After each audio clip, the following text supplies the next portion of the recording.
ਸਤਿ ਸ਼੍ਰੀ ਅਕਾਲ ਜੀ। ਪੰਜਾਬੀ ਰੇਡੀਓ ਤੇ ਪੰਜਾਬੀ ਟੀਵੀ USA ਵੇਖ ਸੁਣ ਰਹੇ ਸਾਰੇ ਸਰੋਤਿਆਂ ਦਾ ਬਹੁਤ-ਬਹੁਤ ਸਵਾਗਤ ਹੈ ਇਸ ਸਮੇਂ ਦੇ ਵਿਸ਼ੇਸ਼ programme beyond the headlines with Mandeep ਪੂਰੀਆਂ ਦੇ ਵਿੱਚ। ਇਸ ਪ੍ਰੋਗਰਾਮ ਦੇ ਵਿੱਚ ਜਿਵੇਂ ਤੁਸੀਂ ਜਾਣਦੇ ਹੋ ਕਿ ਹਰ ਰੋਜ਼ ਦੀ ਤਰ੍ਹਾਂ ਸਾਥ ਹੁੰਦਾ ਹੈ ਸੀਨੀਅਰ ਪੱਤਰਕਾਰ ਮਨਦੀਪ ਪੂਨੀਆ ਜੀ ਦਾ ਤੇ ਵੱਖ-ਵੱਖ ਖਬਰਾਂ ਤੇ ਚਾਨਣਾ ਪਾਈਦਾ। ਸੋ ਨਾਲ ਜੋੜਦੇ ਹਾਂ ਪੂਨੀਆ ਜੀ ਨੂੰ, ਫਿਰ ਉਹ ਖਬਰਾਂ ਦਾ ਕਰਾਂਗੇ। ਬਹੁਤ-ਬਹੁਤ ਸਵਾਗਤ ਹੈ ਜੀ। ਜੀ ਸ਼ੁਕਰੀਆ। ਸਤਿ ਸ਼੍ਰੀ ਅਕਾਲ ਗੁਰਪ੍ਰੀਤ। ਸਤਿ ਸ਼੍ਰੀ ਅਕਾਲ ਜੀ। ਸੋ ਸਭ ਤੋਂ ਪਹਿਲੀ ਖਬਰ ਤੇ ਆਪਾਂ ਜੇਕਰ ਚੱਲੀਏ ਤਾਂ ਸਿੱਧਾ ਚੱਲਦੇ ਹਾਂ ਬੰਬੇ ਦੇ ਵੱਲ। ਅੱਜ ਕਹਿੰਦੇ ਵੀ 20 ਸਾਲ ਦੇ ਬਾਅਦ ਇਹ ਕੰਮ ਹੋਇਆ ਕਿ ਠਾਕਰੇ ਪਰਿਵਾਰ ਇੱਕ ਜਗ੍ਹਾ ਇਕੱਠਾ ਹੋਇਆ। ਇਹਨਾਂ ਨੂੰ ਇਕੱਠਾ ਕਰਨ ਦੇ ਲਈ ਯੋਗਦਾਨ ਕਹਿੰਦੇ ਪਾਇਆ ਬੋਲੀ ਨੇ, ਭਾਸ਼ਾ ਨੇ। ਇਹ ਸਾਰੀ ਕਹਾਣੀ ਤੇ ਪਾਇਓ ਜ਼ਰਾ ਚਾਨਣਾ। ਹਾਂਜੀ, ਮਰਾਠੀ ਬੋਲੀ ਨੇ ਅੱਜ ਠਾਕਰੇ ਪਰਿਵਾਰ ਨੂੰ ਇਕੱਠਾ ਕਰ ਦਿੱਤਾ ਹੈ ਤੇ ਅੱਜ ਮੁੰਬਈ ਦੇ ਵਰਲੀ ਮੈਦਾਨ 'ਚ ਉੱਥੇ ਇੱਕ ਰੈਲੀ ਹੋਈ ਹੈ ਜਿੱਥੇ ਰਾਜਨੀਤਿਕ ਏਕਤਾ ਦਾ ਸੰਕੇਤ ਦਿੱਤਾ ਗਿਆ ਹੈ ਤੇ ਇਹ ਕਿਹਾ ਗਿਆ ਹੈਗਾ ਕਿ ਜੇ ਸਾਨੂੰ ਮਰਾਠੀ ਦੀ ਸੇਵਾ ਕਰਨ ਵਾਸਤੇ ਗੁੰਡਾ ਕਿਹਾ ਜਾਊਗਾ ਤਾਂ ਅਸੀਂ ਗੁੰਡੇ ਹੀ ਸਹੀ ਜੀ ਹਾਂ। ਇਸ ਪੂਰੀ ਰੈਲੀ ਦੌਰਾਨ ਰਾਜ ਠਾਕਰੇ ਨੇ ਵੀ ਆਪਣੀ ਗੱਲ ਰੱਖੀ, ਉद्धਵ ਠਾਕਰੇ ਨੇ ਵੀ ਗੱਲ ਰੱਖੀ। ਰਾਜ ਠਾਕਰੇ ਨੇ ਕਿਹਾ ਕਿ ਜਿਹੜਾ ਕੰਮ ਬਾਲਾ ਸਾਹਿਬ ਠਾਕਰੇ ਨਹੀਂ ਕਰ ਪਾਏ ਉਹ ਕੰਮ ਦੇवेंद्र फडणवीस ने कर ਦਿੱਤਾ ਹੈ। ਦੇवेंद्र फडणवीस ਬੇਸਿਕਲੀ ਮਹਾਰਾਸ਼ਟਰ ਦੇ ਮੁੱਖ ਮੰਤਰੀ ਨੇ, ਬੀਜੇਪੀ ਦੇ ਵੱਡੇ ਆਗੂ ਨੇ। ਉਹਨਾਂ ਨੇ ਨੈਸ਼ਨਲ ਐਜੂਕੇਸ਼ਨ ਪਾਲਿਸੀ ਜਿਹੜੀ ਨਿਊ ਐਜੂਕੇਸ਼ਨ ਪਾਲਿਸੀ ਹੈ ਉਹਦੇ ਤਹਿਤ ਪਹਿਲੀ ਤੋਂ ਲੈ ਕੇ 5ਵੀਂ ਤੱਕ ਦੇ ਬੱਚਿਆਂ ਨੂੰ ਕੰਪਲਸਰੀ ਹਿੰਦੀ ਪੜ੍ਹਾਉਣ ਦਾ ਫੈਸਲਾ ਲਿਆ ਸੀ। ਬਾਅਦ 'ਚ ਜਦੋਂ ਪੂਰਾ ਆਕਰੋਸ਼ ਮਰਾਠੀ ਸਪੀਕਿੰਗ ਲੋਕਾਂ ਨੇ ਜਦੋਂ ਉਹਦੇ ਉਲਟ ਪੂਰੇ ਅੰਦੋਲਨ ਕੀਤੇ, ਉਸ ਤੋਂ ਬਾਅਦ ਉਹਨਾਂ ਨੂੰ ਵਾਪਸ ਲੈਣਾ ਪਿਆ ਹੈ। ਹੁਣ ਇਹ ਵੀ ਨੋਟੀਫਾਈ ਕਰ ਦਿੱਤਾ ਗਿਆ ਹੈਗਾ ਕਿ ਪਹਿਲੀ ਤੋਂ ਲੈ ਕੇ 5ਵੀਂ ਤੱਕ ਹਿੰਦੀ ਨਹੀਂ ਪੜ੍ਹਾਈ ਜਾਵੇਗੀ। ਮਰਾਠੀ ਲੋਕਾਂ ਦਾ ਸਿੱਧਾ ਕਹਿਣਾ ਸੀਗਾ ਕਿ ਸਾਨੂੰ ਦੋ ਭਾਸ਼ਾਵਾਂ ਤੋਂ ਇਲਾਵਾ ਤੀਜੀ ਸਿੱਖਣ ਦੀ ਲੋੜ ਨਹੀਂ। ਇੱਕ ਅਸੀਂ ਆਪਣੀ ਮਾਂ ਬੋਲੀ ਸਿੱਖ ਰਹੇ ਹਾਂ ਮਰਾਠੀ, ਤੇ ਦੂਜੀ ਅਸੀਂ ਅੰਗਰੇਜ਼ੀ ਸਿੱਖ ਰਹੇ ਹਾਂ। ਤੇ ਕਈ ਕਿਸਮ ਦੀਆਂ ਵੀਡੀਓਜ਼ ਵੀ ਆਈਆਂ ਸੀ, ਉਹ ਵੀ ਆਪਾਂ ਨੂੰ ਪਤਾ ਜਿਹਦੇ 'ਚ ਮਰਾਠੀ ਸਪੀਕਿੰਗ ਲੋਕਾਂ ਨੇ, ਮਰਾਠੀ ਬੋਲਦੇ ਲੋਕਾਂ ਨੇ ਬੈਂਕਾਂ ਤੋਂ ਲੈ ਕੇ ਦੁਕਾਨਦਾਰਾਂ ਤੱਕ ਸਾਰਿਆਂ ਨੂੰ ਪਰੇਸ਼ਾਨ ਵੀ ਕੀਤਾ। ਉੱਥੇ ਉਹਨਾਂ ਨੂੰ ਕਿਹਾ, ਸਾਫ਼ ਕਿਹਾ ਕਿ ਸਾਡੇ ਸੂਬੇ 'ਚ ਜੇ ਤੁਸੀਂ ਕੰਮ ਕਰਨਾ ਹੈਗਾ ਤੇ ਤੁਹਾਨੂੰ ਸਾਡੀ ਬੋਲੀ ਆਣੀ ਚਾਹੀਦੀ। ਉद्धਵ ਠਾਕਰੇ ਨੇ ਵੀ ਆਪਣੀ ਗੱਲ ਰੱਖੀ। ਅੱਜ ਉद्धਵ ਠਾਕਰੇ ਨੇ ਕਿਹਾ ਕਿ ਸਾਡੇ ਵਿਚਕਾਰ ਜਿਹੜੀਆਂ ਦੂਰੀਆਂ ਸੀਗੀਆਂ ਉਹ ਮਰਾਠੀ ਜ਼ੁਬਾਨ ਨੇ ਦੂਰ ਕਰ ਦਿੱਤੀਆਂ ਹਨ। ਅੱਜ ਅਸੀਂ ਜੀ ਇਕੱਠੇ ਹੋਏ ਹਾਂ ਤੇ ਇੱਕ ਮਨ ਸਾਂਝਾ ਕਰ ਰਹੇ ਹਾਂ। ਇਹ ਕਿਸੇ ਵੀ ਹੋਰ ਭਾਸ਼ਣਾ ਤੋਂ ਮਤਲਬ ਕਿ ਹੋਰ ਸਾਰੀਆਂ ਚੀਜ਼ਾਂ ਤੋਂ ਇਹ ਬਹੁਤ ਮਹੱਤਵਪੂਰਨ ਹੈਗਾ। ਅੱਜ ਰਾਜ ਠਾਕਰੇ ਦੇ ਪੁੱਤਰ ਅਮਿਤ ਠਾਕਰੇ, ਉद्धਵ ਠਾਕਰੇ ਦੇ ਪੁੱਤਰ ਆਦਿੱਤਿਆ ਠਾਕਰੇ, ਉਹ ਵੀ ਮੰਚ ਤੇ ਸੀਗੇ। ਯਾਨੀ ਕਿ ਪੂਰਾ ਜਿਹੜਾ ਠਾਕਰੇ ਪਰਿਵਾਰ ਸੀ ਉਹ ਮੰਚ ਤੇ ਦੇਖਿਆ ਗਿਆ ਤੇ ਅੱਜ ਉਹਨਾਂ ਨੇ ਆਪਣੀ ਗੱਲ ਰੱਖੀ ਹੈਗੀ ਆ। ਤੇ ਸਿਰਫ ਦੋ ਕੁਰਸੀਆਂ ਲੱਗੀਆਂ ਹੋਈਆਂ ਸੀ ਸਟੇਜ ਤੇ, ਇੱਕ ਤੇ ਰਾਜ ਠਾਕਰੇ ਬੈਠੇ ਸੀ, ਇੱਕ ਤੇ ਉद्धਵ ਠਾਕਰੇ ਬੈਠੇ ਸੀਗੇ। ਤੇ ਮਰਾਠੀ ਜੀ ਸਪੀਕਿੰਗ ਲੋਕਾਂ ਨੇ ਆਪਣੀ ਗੱਲ ਕਲੀਅਰ ਕਰ ਦਿੱਤੀ ਹੈ। ਤੇ ਅੱਗੇ ਮੈਨੂੰ ਲੱਗਦਾ ਵਾ ਕਿ ਹੋਰ ਵੀ ਇਹਦੇ 'ਚ ਕਈ ਚੀਜ਼ਾਂ ਸੀ, ਜਿਵੇਂ ਇਹਨਾਂ ਨੂੰ ਬੀਜੇਪੀ ਲਗਾਤਾਰ ਗੁੰਡਾਗਰਦੀ ਕਰਨ ਵਾਲੀ ਫੋਰਸ ਦੇ ਬਤੌਰ ਪ੍ਰਚਾਰ ਰਹੀ ਹੈ ਤੇ ਉਹਦਾ ਵੀ ਇਹਨਾਂ ਨੇ ਅੱਜ ਜਵਾਬ ਦਿੱਤਾ ਹੈ। ਹਾਲਾਂਕਿ ਇਸ ਉद्धਵ ਠਾਕਰੇ ਦੇ ਭਾਸ਼ਣ ਨੂੰ ਦੇवेंद्र फडणवीस ਨੇ ਰਦਾਲੀ ਭਾਸ਼ਣ ਦੱਸਿਆ। ਕਿਹਾ ਹੈ ਕਿ ਉਹ ਤਾਂ ਸ਼ੋਕ ਸਭਾ 'ਚ ਬੋਲ ਰਹੀ ਸੀ। ਏਦਾਂ ਦੇ ਭਾਸ਼ਣ ਉਹਨਾਂ ਨੇ ਦਿੱਤੇ ਹੈਗੇ ਆ। ਮਤਲਬ ਮੈਨੂੰ ਲੱਗਦਾ ਵਾ ਕਿ ਦੇवेंद्र फडणवीस ਆਪ ਮਰਾਠਾ ਹੈ ਨਹੀਂ ਤੇ ਜੀ ਗੈਰ ਮਰਾਠਾ ਸੀਐਮ ਹੈ, ਇਸ ਕਰਕੇ ਉਹਨਾਂ ਨੂੰ ਦਿੱਕਤਾਂ ਤਾਂ ਆਉਣਗੀਆਂ। ਹਾਲਾਂਕਿ ਉੱਥੇ ਅਡਾਨੀ ਦੇ ਪੈਸੇ ਕਰਕੇ ਬੀਜੇਪੀ ਬਹੁਤ ਜ਼ਿਆਦਾ ਵੋਟਾਂ ਨਾਲ ਜਿੱਤੀ ਹੈਗੀ ਆ। ਜਿਹੜਾ ਇੰਡੀਆ ਅਲਾਇੰਸ ਹੈਗਾ, ਇੰਡੀਆ ਬਲੋਕ ਹੈ, ਉਹ ਵੀ ਲਗਾਤਾਰ ਮਹਾਰਾਸ਼ਟਰ ਵਿਧਾਨ ਸਭਾ ਚੋਣਾਂ ਨੂੰ ਲੈ ਕੇ ਇਲੈਕਸ਼ਨ ਕਮਿਸ਼ਨ ਤੇ ਆਰੋਪ ਲਾਉਂਦਾ ਰਿਹਾ ਹੈ ਕਿ ਉਹਨਾਂ ਨੇ ਗੜਬੜੀ ਕੀਤੀ ਹੈ। ਇਸ ਤੋਂ ਇਲਾਵਾ ਜੀ ਜਿਹੜਾ ਮਰਾਠੀ ਸਪੀਕਿੰਗ ਜਿਹੜੇ ਕਾਰਜਕਰਤਾ ਹੈਗੇ ਆ, ਜਿਹੜੇ ਲਗਾਤਾਰ ਮਰਾਠੀ ਬੋਲਣ ਵਾਸਤੇ ਲਗਾਤਾਰ ਕੰਮ ਕਰ ਰਹੇ ਹੈਗੇ, ਉਹਨਾਂ 'ਚ ਕਈ ਲੋਕਾਂ ਨੂੰ ਡਿਟੇਨ ਵੀ ਕੀਤਾ ਗਿਆ ਹੈਗਾ ਮਹਾਰਾਸ਼ਟਰ ਪੁਲਿਸ ਵੱਲੋਂ। ਕਈ ਥਾਵਾਂ ਤੇ ਸ਼ਿਵ ਸੈਨਾ ਦੇ ਜਿਹੜੇ ਕਾਰਜਕਰਤਾ ਹੈਗੇ ਉਹਨਾਂ ਨੇ ਕੁੱਟਮਾਰ ਵੀ ਕੀਤੀ ਹੈ। ਕਈ ਇਨਵੈਸਟਰਾਂ ਦੇ ਦੁਕਾਨਾਂ ਦੇ ਬਾਹਰ ਪਥਰਾਵ ਵੀ ਕੀਤੇ ਹੈਗੇ। ਹਾਲਾਂਕਿ ਉਹ ਜਿਹੜੇ ਇਨਵੈਸਟਰ ਕਹਿੰਦੇ ਸੀਗੇ ਕਿ ਅਸੀਂ ਮਰਾਠੀ ਨਹੀਂ ਬੋਲਾਂਗੇ, ਉਹਨਾਂ ਨੂੰ ਮਾਫੀ ਵੀ ਮੰਗਣੀ ਪਈ ਹੈ। ਮੈਨੂੰ ਲੱਗਦਾ ਕਿ ਉੱਥੇ ਇਹ ਜਿਹੜਾ ਅੰਦੋਲਨ ਹੈ, ਇਹ ਮੂਵਮੈਂਟ ਹੈ ਮਰਾਠੀ ਵਾਲਾ, ਇਹ ਖਾਸਾ ਆਪਾਂ ਕਹਿ ਲਈਏ ਕਿ ਜ਼ੋਰ ਫੜ ਰਿਹਾ ਤੇ ਅੱਗੇ ਇਹਨਾਂ ਨੂੰ ਬੀਜੇਪੀ ਵਾਲਿਆਂ ਨੂੰ ਇਹਦੇ ਕਰਕੇ ਦਿੱਕਤ ਤਾਂ ਆਊਗੀ। ਇਹ ਹਲਕਾ ਜਿਹਾ ਜ਼ਰੂਰ ਚਾਨਣਾ ਪਾ ਦਿਓ ਕਿ ਇਹ ਅਲੱਗ ਕਿਉਂ ਹੋਏ ਸੀ। ਜਿੱਦਾਂ 20 ਸਾਲ ਬਾਅਦ ਇਹ ਇਕੱਠੇ ਹੋਏ ਨੇ, ਥੋੜਾ ਜਿਹਾ ਇਹ ਦੱਸ ਦਿਓ ਕਿ ਇਹ 20 ਸਾਲ ਪਹਿਲਾਂ ਅਲੱਗ ਕਿਵੇਂ ਹੋਏ ਸੀ। ਕੀ ਉਹ ਤਾਂ ਦੇਖੋ ਜਿਹੜੇ ਇਸ ਕਿਸਮ ਦੇ ਪਰਿਵਾਰ ਹੁੰਦੇ ਨੇ, ਜਿਨ੍ਹਾਂ ਨੂੰ ਆਪਾਂ ਰਾਜ ਪਰਿਵਾਰ ਵੀ ਕਈ ਵਾਰ ਕਹਿ ਦਿੰਦੇ ਆ, ਉਹਦੇ 'ਚ ਜਿਹੜੀ ਲੜਾਈ ਹੁੰਦੀ ਹੈ ਉਹ ਤਾਂ ਗੱਦੀ ਦੀ ਹੁੰਦੀ ਹੈ। ਮੈਨੂੰ ਲੱਗਦਾ ਵਾ ਕਿ ਉਸ ਟਾਈਮ ਵੀ ਗੱਦੀ ਦੀ ਲੜਾਈ ਪਈ ਸੀ। ਰਾਜ ਠਾਕਰੇ ਚਾਹੁੰਦੇ ਸੀਗੇ ਕਿ ਉਹਨਾਂ ਨੂੰ ਬਾਲਾ ਸਾਹਿਬ ਠਾਕਰੇ ਦਾ ਵਾਰਿਸ ਬਣਾਇਆ ਜਾਵੇ, ਘੋਸ਼ਿਤ ਕੀਤਾ ਜਾਵੇ, ਪਰ ਹੂੰ ਬਾਲਾ ਸਾਹਿਬ ਠਾਕਰੇ ਨੇ ਉद्धਵ ਠਾਕਰੇ ਨੂੰ ਆਪਣਾ ਵਾਰਿਸ ਘੋਸ਼ਿਤ ਕਰ ਦਿੱਤਾ ਸੀਗਾ। ਉਸ ਤੋਂ ਬਾਅਦ ਇਹ ਲੜਾਈ ਪਈ ਸੀ।